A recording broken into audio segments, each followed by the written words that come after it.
ఆ టైప్స్ గురించి మనం డీటెయిల్గా నేర్చుకుందాం.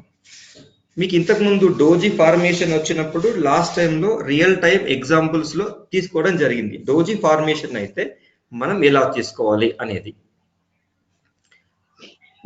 డోజీ పర్ఫెక్ట్ డోజీ రావాలి అంటే ఇంకా కొంచెం కన్ఫర్మేషన్ లాస్ట్ క్లాస్లో చెప్పడం మర్చిపోయాను నేను. ఇంకా కొంచెం కన్ఫర్మేషన్ ఏంటి అంటే డోజీ ఫార్మేషన్ అయిన తర్వాత డోజీ అంటే ఏమని చెప్పినాము, ఇండిసిషన్ క్యాండిల్.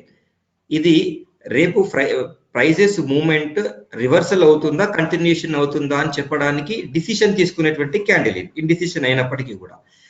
ఒకవేళ డోజీ క్యాండిల్ ఫార్మేషన్ అయ్యి గ్యాప్ అప్ కానీ గ్యాప్ డౌన్ కానీ వస్తే అది మనం ట్రెండ్ని ఎక్స్పెక్ట్ చేయొచ్చు. ప్లీజ్ కొత్తగా వచ్చిన వాళ్ళు ఎవరన్నా ఉంటే మ్యూట్ చేసుకోండి, ప్లీజ్ మ్యూట్ చేసుకోండి, డిస్టర్బ్ అవుతుంది. ఇక్కడ డోజీ ఫార్మేషన్ అయింది. ఈ సర్కిల్లో డోజీ ఫార్మేషన్ అయిన తర్వాత గ్యాప్ అప్ వచ్చింది. ఇక్కడ గ్యాప్ అప్ వచ్చింది అంటే ఇక్కడ క్లోజ్ అయింది ప్రైస్.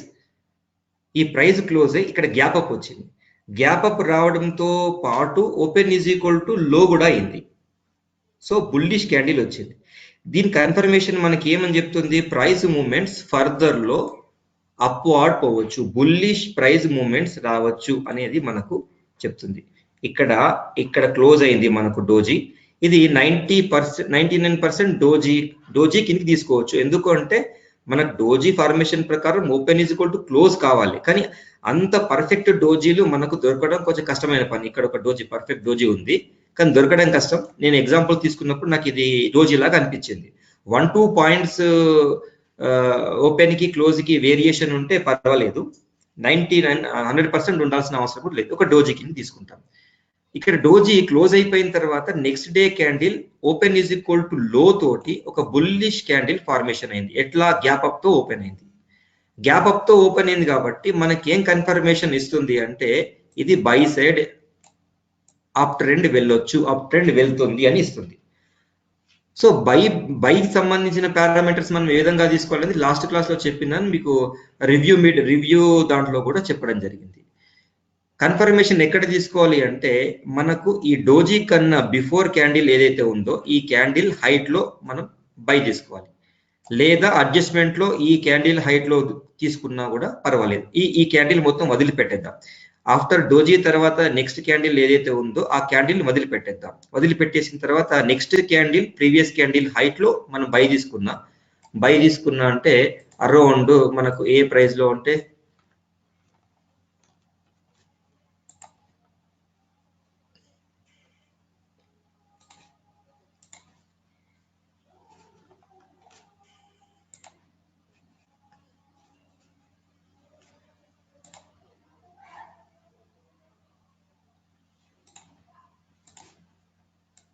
అరౌండ్ లో ఈ మధ్యలో 900 to 920 మధ్యలో మనకు తీసుకుంటే ఇక్కడ వరకు వెళ్ళింది, కన్ఫర్మేషన్ వెళ్ళింది.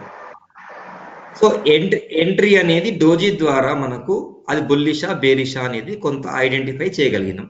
ఎగ్జిట్ అనేది నెక్స్ట్ మనకు రివర్సల్ ఎక్కడ ఏ పాయింట్ రివర్సల్ ఇస్తుందో ఆ పాయింట్ వరకు మనం వెయిట్ చేయొచ్చు. లేదు అంటే కంఫర్ట్ మనకి ఎగ్జిట్ ఎక్కడ అనిపిస్తే అక్కడ ఎగ్జిట్ కావచ్చు. ఇది ఒక డోజీ ఎగ్జాంపుల్. ఎవరితో నాయిస్ వస్తుందండి, ప్లీజ్ మ్యూట్ లో పెట్టుకోండి.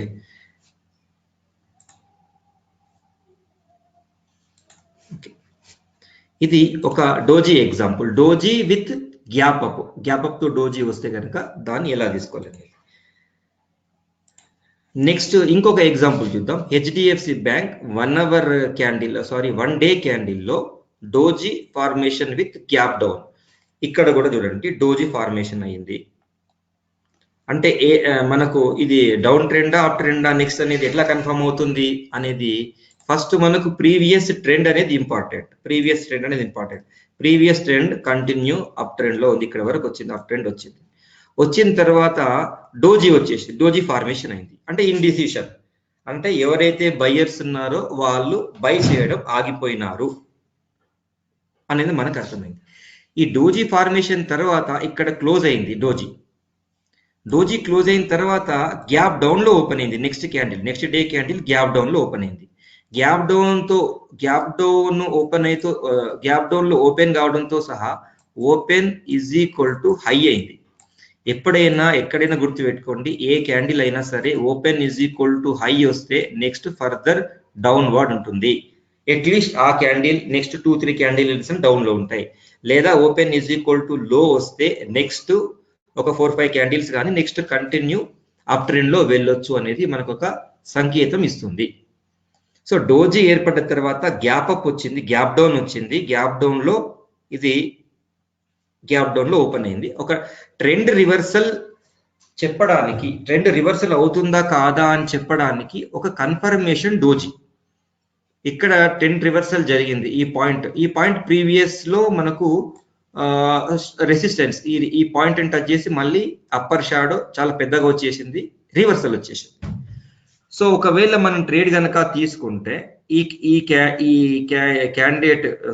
క్యాండిల్ కింద సెల్ తీసుకొని మనం స్టాప్ లాస్ అనేది ఈ డోజీ హైట్ ఏదైతే ఉందో ఆ స్టాప్ లాస్ లో మనం హైట్ ని స్టాప్ లాస్ పెట్టుకొని ట్రైలింగ్ స్టాప్ లాస్ పెట్టుకుంటూ మనం వెయిట్ చేయవచ్చు. లేదా నెక్స్ట్ కన్ఫర్మేషన్, బయింగ్ కన్ఫర్మేషన్ వచ్చేంత వరకు, లేదంటే బయింగ్ కన్ఫర్మేషన్ అంటే ఫర్ ఎగ్జాంపుల్ ఇక్కడ ఒక సపోర్ట్ వచ్చింది మనకు, ఈ సపోర్ట్ లో ఎగ్జిట్ కావచ్చు.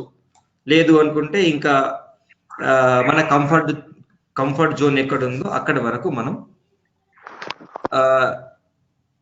ఎంత ఉందో అక్కడ వరకు మనం వెయిట్ చేయవచ్చు. సరే అండి, నేను కొంచెం సేపు అయిన తర్వాత మీకు డౌట్స్ ఏమన్నా ఉంటే క్లారిఫై చేస్తాను. మీరు అడగండి, నేను క్లారిఫై చేస్తాను. నెక్స్ట్, ఇది డోజీలో ఒక ఎగ్జాంపుల్ ఏ విధంగా తీసుకోవాలని చెప్పడానికి ప్రీవియస్ చార్ట్స్ లో చెప్తున్నాను. తర్వాత నెక్స్ట్ డోజీ వచ్చేస్తే డోజీలో టైప్ ఆఫ్ డోజీ ఒకటి గుర్తుపెట్టుకోండి. ఇక్కడ మనకు ఇవన్నీ కూడా జపాన్ టర్మ్స్. జపాన్ దేశంలో మనకి క్యాండిల్ స్టిక్ మీద వాళ్ళు రీసెర్చ్ చేసి వాళ్ళు ఒక ప్యాటర్న్ ఇచ్చారు, కాబట్టి అక్కడ పేర్లను మనం యూజ్ చేస్తున్నాం. ఇక్కడ సేమ్ యాజ్ ఇట్ ఈజ్ పేర్లను పెట్టుకోవాల్సిన అవసరం లేదు. గ్రేవ్ స్టోన్ డోజీ, ఇది డ్రాగన్ ఫ్లై డోజీ, ఇది హ్యామరు, ఇది షూటింగ్ స్టార్, మార్నింగ్ స్టార్, ఇట్లా మనం ఆ పేర్లు అనేది మనకు అనవసరం. Nothing to identify, nothing to remember the names of the candle sticks. But pattern అనేది ఇంపార్టెంట్. ఏదైనా ఈ ప్యాటర్న్ వచ్చింది, ఓహో ఈ విధంగా ఉండొచ్చు, రేపు నెక్స్ట్ అప్పు పోవచ్చు అనేది ప్యాటర్న్ రికగ్నిషన్ చేసేంత వరకే, కానీ ఇది మక్కీ టు మక్కీ వీటి పేర్లను మనం గుర్తుపెట్టాల్సిన అవసరం లేదు. దయచేసి అదొకటి మాత్రం గుర్తుపెట్టుకోండి. Next, single candle stick pattern లో డోజీలో నెక్స్ట్ ఒక ఫార్మేషన్ ఈ విధంగా రావచ్చు. ప్రాబబిలిటీ ఇట్లా ఉంది. ఇది doji, open is equal to close, doji వచ్చింది. కానీ కింద విక్ లేదు, అంటే లోయర్ షాడో లేదు, కేవలం అప్పర్ షాడోనే ఉంది. ఈ విధంగా డోజీ ఉంటే దానికి జపాన్ వాళ్ళు గ్రేవ్ స్టోన్ డోజీ అని ఒక నేమ్ ఇచ్చారు. గ్రేవ్ స్టోన్ డోజీ అని. గ్రేవ్ స్టోన్ డోజీలో ఏ విధంగా ఉండొచ్చు? Open is equal to close అవుతుంది, తర్వాత లాంగ్ అప్పర్ షాడో ఉంటుంది, నో కలర్. ఎందుకు no colour? Open is equal to close అయింది కాబట్టి నో కలర్, బ్లాక్ కలర్ లో ఉంటుంది. నెక్స్ట్, ఇది bearish candle stick pattern. Type of candle stick ఏ రకమైన క్యాండిల్ స్టిక్ ప్యాటర్న్ అంటే బేరిష్ క్యాండిల్ స్టిక్. ఇది ఎక్కడ మనకు రావచ్చు అంటే ఒక ట్రెండ్ అప్ ట్రెండ్ లో ఉన్నప్పుడు, ట్రెండ్ కంటిన్యూగా అప్ ట్రెండ్ వెళ్తుంది, వెళ్ళిన తర్వాత గ్రేవ్ స్టోన్ డోజీ ఫార్మేషన్ అయింది. గ్రేవ్ స్టోన్ డోజీ ఫార్మేషన్ అయ్యింది అంటే ఒక స్ట్రాంగ్ రెసిస్టెన్స్ లో కానీ, లేదు అంటే ఒక 200 డే మూవింగ్ యావరేజ్ లో కానీ, లేదు అంటే ఇంకా వేరే ఏదైనా రెసిస్టెన్స్ పాయింట్ లో టచ్ అయ్యి కిందికి వచ్చేస్తే, ఈ విధంగా డోజీ ఏర్పడితే దాన్ని మనం గ్రేవ్ స్టోన్ డోజీ అంటాము. అది బేరిష్ క్యాండిల్ స్టిక్ ప్యాటర్న్. ఇది ఏం చెప్తుంది అంటే నెక్స్ట్ ఫర్దర్ గా ఇది డౌన్ ఫాల్ అయ్యే అవకాశం ఉంది. డౌన్ ట్రెండ్, నెక్స్ట్ ట్రెండ్ అనేది డౌన్ ట్రెండ్ వస్తుంది అని చెప్తుంది. ఉదాహరణకి గ్రేవ్ స్టోన్ డోజీకి ఒక ఎగ్జాంపుల్ చూద్దామండి. ఇది కంటిన్యూ ఫస్ట్ మనకి ఏంటంటే ఫస్ట్ ఎలా ఉండాలి? అప్ ట్రెండ్ లో ఉండాలి. కంటిన్యూ ట్రెండ్ అప్ ట్రెండ్ వెళ్ళింది, ఫస్ట్ పాయింట్ అప్ ట్రెండ్. తర్వాత లాంగ్ అప్పర్ షాడో, దానికి ఉన్న క్యారెక్టరిస్టిక్స్ ప్రకారము ఫస్ట్ ఒక ట్రెండ్ అనేది అప్ ట్రెండ్ ఉండాలి, కంటిన్యూ పైకి వెళ్తా ఉంది ఈ స్టాక్. ఫస్ట్ క్రైటీరియాను అది ఫుల్ఫిల్ చేసింది. Second criteria long upper shadow ఉంది. Next small to no lower shadow లేదు, అసలే లేదు, కానీ స్మాల్ గా ఉండొచ్చు, 1-2 పాయింట్స్ హాఫ్ పాయింట్స్ లో ఉండొచ్చు. Next close approximately the same open and close. ఇలా ఉంటే గ్రేవ్ స్టోన్ డోజీ, ఈ విధంగా గ్రేవ్ స్టోన్ ఫార్మేషన్ అవుతుంది. ఈ గ్రేవ్ స్టోన్ డోజీ ఫార్మేషన్ అయిన తర్వాత ఇది రివర్సల్ క్యాండిల్ స్టిక్. ఇది గ్రేవ్ స్టోన్ డోజీ అనేది రివర్సల్. అప్పటి వరకు ఉన్నటువంటి ట్రెండ్ కాస్త రివర్సల్ వచ్చేసి పడిపోయింది. మనం ఒకవేళ దీన్ని సెల్ తీసుకోవాలనుకుంటే స్టాప్ లాస్ అనేది మనం ఆ గ్రేవ్ స్టోన్ డోజీ యొక్క హైట్ లో స్టాప్ లాస్ పెట్టుకోవాలి. టార్గెట్ అనేది మనకు ఉన్నటువంటి రిస్క్ అపెటైట్ మీదకి వెళ్ళి టార్గెట్ అనేది డిసైడ్ చేయొచ్చు. ఇది grave stone doji example. Next వచ్చేస్తే గ్రేవ్ స్టోన్ డోజీ ఈ చార్ట్ ఏమో మనం గూగుల్ ద్వారా తీసుకుంది. ఈ చార్ట్ ఏమో రీసెంట్ గా బ్యాంక్ నిఫ్టీలో 1 డే చార్ట్ లో గ్రేవ్ స్టోన్ డోజీ ఏ విధంగా ఫార్మేషన్ అయింది. ఫస్ట్ క్రైటీరియా అప్ ట్రెండ్ లో ఉండాలి, అప్ ట్రెండ్ లో ఉంది. బ్యాంక్ నిఫ్టీ కంటిన్యూ 24,527 నుంచి ఆల్మోస్ట్ 27,000 వరకు వచ్చింది. తర్వాత ఇది లాంగ్ వీక్ అప్పర్ షాడో వచ్చింది, నో లోయర్ వీక్ అంటే ఇక్కడ చిన్న స్మాల్ లోయర్ వీక్ ఉంది, నెగ్లిజిబుల్ ఇది. తర్వాత ట్రెండ్ రివర్సల్ వచ్చేసింది, కొంతవరకు రివర్సల్ రావడం జరిగింది. ఇది బ్యాంక్ నిఫ్టీలో 1 డే చార్ట్ లో మనకు grave stone doji formation example మనకు వచ్చింది. ఇక్కడ హైట్ లో మనం స్టాప్ లాస్ పెట్టుకొని సెల్, ఇక్కడ ఈ పాయింట్ లో సెల్ తీసుకోవచ్చు. ఒకటి గుర్తుపెట్టుకోండి, క్యాండిల్ స్టిక్ ప్యాటర్న్ ద్వారా, ఒక సింగిల్ క్యాండిల్ స్టిక్ ప్యాటర్న్ ద్వారా మనం ఎంట్రీ ఎగ్జిట్ అనేది ఖచ్చితంగా 100% తీసుకోవచ్చు అని చెప్పడం కష్టమే, చెప్పడానికి రాదు.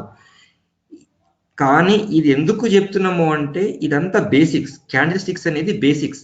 రేపు మనం కొత్త స్ట్రాటజీ నేర్చుకునేటప్పుడు ఇక్కడ సపోర్ట్ రెసిస్టెన్స్ గురించి నేర్చుకుంటాం అనుకోండి. For example next classes very important concept support resistance గురించి మనం నేర్చుకుంటాం. సపోర్ట్ రెసిస్టెన్స్ గురించి నేర్చుకున్నప్పుడు ఇది స్ట్రాంగ్ రెసిస్టెన్స్ ఉంది అంటే మనకు ఇది ఇక్కడ నుంచి స్టాక్ పడడం స్టార్ట్ అవుతుంది అని మనకు తెలుస్తుంది అనుకోండి. ఇక్కడ స్ట్రాంగ్ రెసిస్టెన్స్ ఉంది. అలా స్ట్రాంగ్ రెసిస్టెన్స్ ఎలా చెప్తున్నాము, ఇక్కడ ప్రీవియస్ డే క్యాండిల్లో ఇక్కడ నుంచి స్టాక్ పడిపోయింది.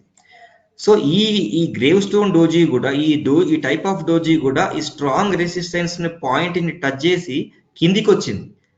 అంటే మనం ఏదైతే ఒక రెసిస్టెన్స్ లైన్ ని డ్రా చేసినామో, స్ట్రాంగ్ రెసిస్టెన్స్ అనుకుంటున్నామో, ఆ రెసిస్టెన్స్ కి సెల్ తీసుకోవడానికి ఒక కన్ఫర్మేషన్ మనకు ఈ గ్రేవ్ స్టోన్ డోజీ ద్వారా తెలిసింది, సింగిల్ క్యాండిల్స్టిక్ బటన్ ద్వారా. నెక్స్ట్ మనకు ఇది కనుక సెల్ చేస్తే ఇక్కడనో లేదంటే ఇక్కడనో మీ ఇష్టం, ఎక్కడ బై తీసుకోవాలనుకుంటే ఆ విధంగా బై తీసుకోవచ్చు. కానీ ఒక క్యాండిల్ స్టిక్ ప్యాటర్న్ ద్వారానే ఇది మొత్తం డోజీ వచ్చేసింది, రివర్సల్ అయిపోతుంది, నేను బై తీసుకుంటా అంటే కుదరదు. ఎందుకంటే మిగతా పారామీటర్స్ ని కూడా, మిగతా వాటిని కూడా మనం కొన్ని ఇండికేటర్స్ ఉంటాయి కాబట్టి వాటిని చెకప్ చేసుకొని కన్ఫర్మేషన్, అంటే మోర్ కన్ఫర్మేషన్. ఒకటి మనం బై తీసుకుంటున్నాము అంటే గుడ్డిగా తీసుకోవద్దు ఏదైనా కూడా. ప్రీవియస్ చార్ట్ లో ఏం జరిగింది, ఒక క్యాండిల్ స్టిక్ ప్యాటర్న్ ఏం చెప్తుంది, సపోర్ట్ రెసిస్టెన్స్ ఉందా, లేదు అంటే ఫిబొనాచి పాయింట్స్ ఉన్నాయా, లేదు అంటే ఇంకా వేరే రకాల పారామీటర్స్ అన్ని కుదిరితేనే మనం ఎంట్రీ తీసుకోవడానికి అవకాశం ఉంటుంది. ఇది టైప్ ఆఫ్ డోజీలో 1 type of doji, grave stone doji. Next